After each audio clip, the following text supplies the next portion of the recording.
A win for the Rays, a win for the Mariners, a win for the Orioles, and a loss for the Blue Jays. That means they are now 2 back of the Rays for first in the wild card and 2 up on the Orioles for that third and final wild card spot. And so it's why the frustration was there when they lose to the Angels. It's why when you don't sweep a series, despite winning 2 of 3, people are going to be frustrated because every team around you is doing things as well, and you need to find ways to separate. The Jays weren't able to do that again tonight. There's definitely going to be some frustration with Mitch White. What do you do with him now? That's 13 runs in his last 2 starts. You decided, you say Kikuchi wasn't good enough. You were hoping Mitch White could fill that spot. And at least, I mean, he was good when he first came over. Didn't give you much length, but the last 2 have not been very good. So we'll see what decisions the Jays make in the days to come. A guy who might have some of the answers, John Schneider. Hey, John. Mitch White had his first few outings for you guys were really solid. It's been a little bit more of a challenge for him the last couple. Where do you think he's run into some issues recently? It's kind of weird. You know, I think there's a lot of swing and miss, and then I think the ones that weren't swung and missed at, there was some damage done. So I think, you know, stuff's there for sure, and I think his pitch mix a little bit got a little bit maybe predictable, a little bit too much, you know, spin, not enough heaters, but kind of settled in a little bit, probably 4th, 5th. Just the one mistake, the Fran mill there, when the 0-2 heater, but it's encouraging that there's swing and miss stuff for sure. So then it's just kind of just buckling down on the execution part. Shortly after that, you got the 3-run homer. Did you kind of think that was the start of something for you guys? Yeah, I mean, this offense is good, right? And, you know, a couple key at-bats by a couple guys, and Kirky with the big homer, obviously. And, you know, you want to try to keep it right there, 1-run game. Soft base hit off Phelpsy there, which was tough. And a couple other ones that you can kind of look back and replay in your mind a little bit, a couple other runs. But, yeah, you know, this offense is going to, I think, get rolling even more than it is right now, and looking forward to hitting the road. John, I'd imagine one of those runs that you mentioned you were playing in your mind was that one in the second on the double steal there. On that play, ideally, what do you want Kirk doing in that situation? It's tough because with 2 strikes, Chappie's off the bag. He's far away from the runner at third there. So the play, you know, designed in a perfect world is, you know, we were throwing a second with the option to redirect it to come back home. Catcher needs to look at third there. And if you see Gomes down that far, it kind of supersedes you throwing a second. And it gives Chappie a little bit of time to get to the bag. So there, I think for him, for any catcher, although we're throwing a second, you got to check the runner. And if he's wandering like he was, you got to make an adjustment.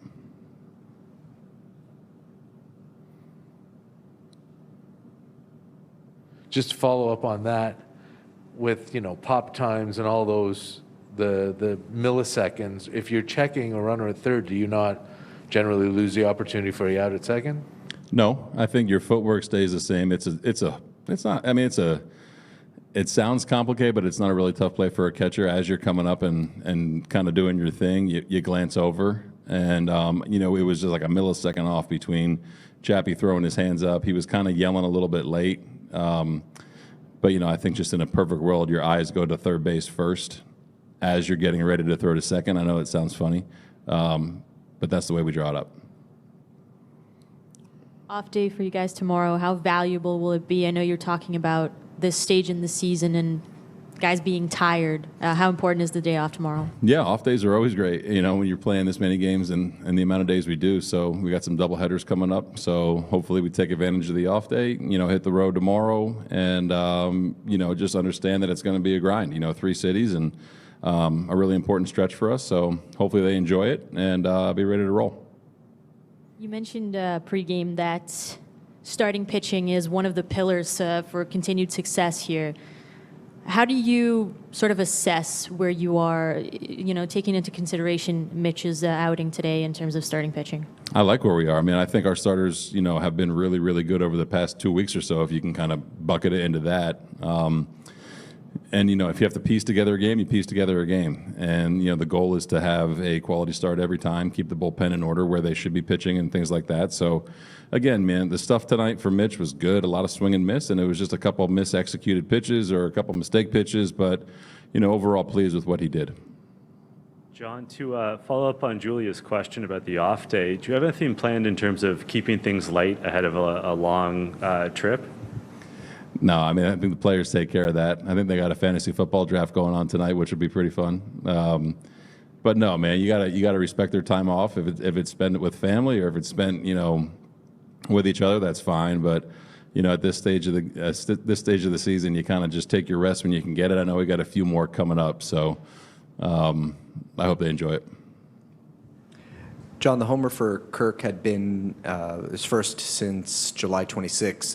If you were diagnosing what you saw over the past month, did it feel like that long? Did you see a change in approach or anything over that span from him?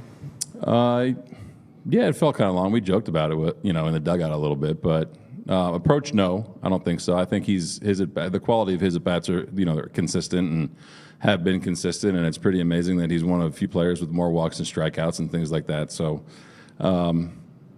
it's his first full season. I'm sure he's feeling it physically a little bit, but it was nice for him to kind of, clip that slider there. I think it was a slider and get it in the air. John, I know I ask you a lot if there are messages you deliver or anything, but I mean the first couple of long road trips have not gone well for this team. Is there a way to mitigate that going into September, to reframe it for them or something? No, I don't think so. I mean, I think there is something to be said about the calendar actually turning to September and, everyone understanding how important games are. I mean, this was, you win the series here against Chicago 2 out of 3. It was a couple close games, but I think going forward, everyone knows the magnitude of every game. Everyone sees who we're playing on the schedule and who's in the race and things like that. So, there should be no real needed, message or, hey, let's get ready to go. I mean, these guys, they know what's at stake. They know what they need to do. And, if anything, you look at the last road trip we were on in New York and Boston, you like the way that they responded to that kind of challenge. So it's going to be a tough one, and the guys are going to be up for it. This is the first time in a long time that this team has gone into September in a playoff spot. Even given the losing month of August, how do you like where you're sitting right now? I like it. You put yourself in position to have success and, to be in every game that matters for a playoff stretch down the last month. That's great. With that, if you want to call it pressure, that's awesome. I think that's earned, and we've definitely earned that. A lot of teams have earned that to this point. So, the group of guys that are in there are embracing the fact that every game is going to be important. And I think it's great for some of the young guys that we have that are, doing this again like they did last year. And it's great that we have veteran leadership on both sides of the ball. So we're looking forward to the challenge. It's going to be, this is why you play. This is what you play for, right? To play meaningful games in September and hopefully beyond. So it's a great opportunity for that entire group. Serena Williams, the greatest of all time. First things first, survive opening night. What a get.